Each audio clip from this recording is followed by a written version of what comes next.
Përshëndetje të gjithëve, drejt për së drejti në Sot Live në Shqipëri në ekranin e Report Televizion. Pa unë burkoj një me disa prej zhvillimeve kryesore. I ndjek.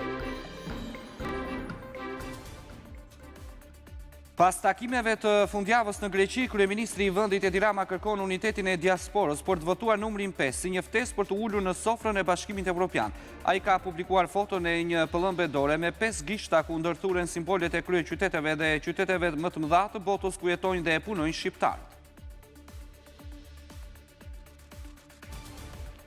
Kompania Kontakte Fatmir Bektashi, të ortak me Jamar Bërmaltezin dhe të dy të pandehur për aferën Partizani, ka projektuar një kompleks me pallate në parkun e Drilonit në Pogradec. Report Televizion pa nga afër zonën ku Bektashi do të ndërtojë dhe po shet pronën ende në letër dhe në Bashkim Pogradec nuk din asgjë. Bordi ekzekutivi i Bankës Botërore jep Shqipërisë $80 milion financim për transformimin e shërbimeve publike digjitale. Financimi përfshin një platformë të re digjitale për prokurorimin publik duke integruar inteligjencën artificiale. Një biznes territoreve u vodh në golem të lushnjës gjatë natës, teksa ajdutët kanë marrë kasafortën dhe një nga furgonët e kompanisë. Gjatë momentit të largimit ata kanë rënë në një kanal kullues. Vion hetimi për identifikimin dhe kapjen e tyre.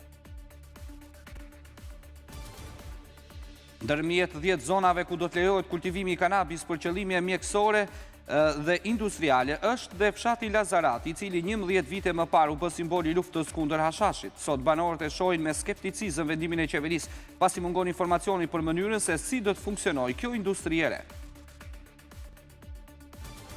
Presidenti i Shteteve të Bashkuara të Amerikës Donald Trump paralajmëron se do të vendos tarifa dytësore prej 25% deri në 50% ndaj naftës ruse, nëse Moska bllokon përpjekjet e tij për t'i dhënë fund luftës në Ukrainë. Në intervistën e fundit, Trump u shpreh i zemëruar me presidentin rus Vladimir Putin.